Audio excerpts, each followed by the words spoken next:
What I was there to do. అయితే నేను అక్కడ కూర్చొని నేను చేయించు వచ్చినటువంటి పాపమును చేయించు ఉండాలి. Or I could turn and go back down that road of misery, destruction, regret. లేదా నా జీవితంలో అంతకు మునుపు చేసినటువంటి భయంకరమైన పాపముతో కూడినటువంటి మార్గంలోనే నేను నడుచుకుంటూ వెళ్ళాలి. And by the grace of God, దేవుని మహాకృప వలన He saved me from myself that day.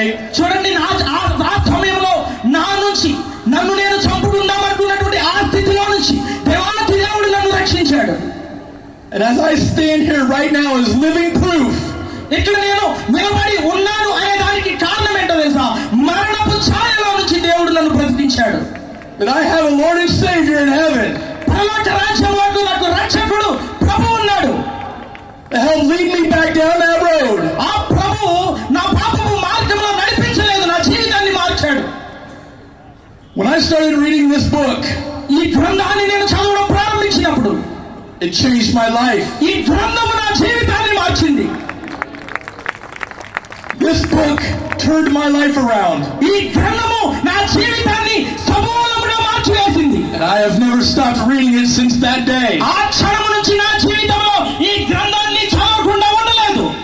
And I thought many times after that day, ఆ రోజు తర్వాత నా జీవితంలో అనేకమైన సార్లు నేను ఆలోచించిన విషయం, why? What now? What next? దేవుడు నన్ను రక్షించాడు, బ్రతికించాడు, ఇప్పుడు ఏంటి, నేనేం చేయాలి?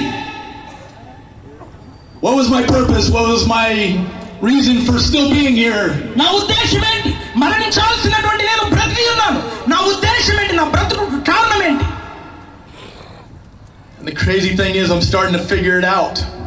అప్పుడు జరిగిన ఆశ్చర్యకరమైన విషయం ఏంటంటే నా ఉద్దేశం ఏంటి అనేది నేను ఆలోచించడం ప్రారంభించాను.